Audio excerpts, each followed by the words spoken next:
5 super useful Mac tips that will make your life easier. How to add the battery percentage. To show our battery percentage, open System Setting, find Menu Bar, scroll down to Battery, and toggle on Show Percentage. Now you will always see your exact battery level. Split View in Safari lets you view two websites or more side by side. Open Safari, click and hold the green button on your window, and choose Tile Window to arrange your tabs perfectly. Keep your desktop tidy with stacks. Right-click your desktop, choose Use Stacks.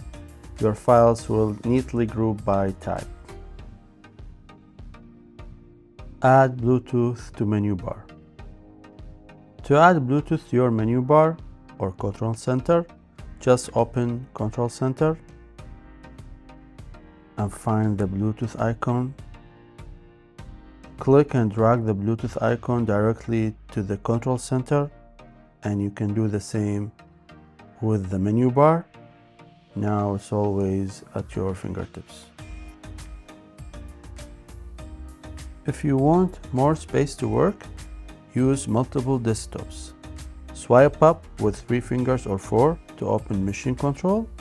At the top, click the plus sign to create a new desktop space. You can switch between them easily. You can add up to 12 desktops.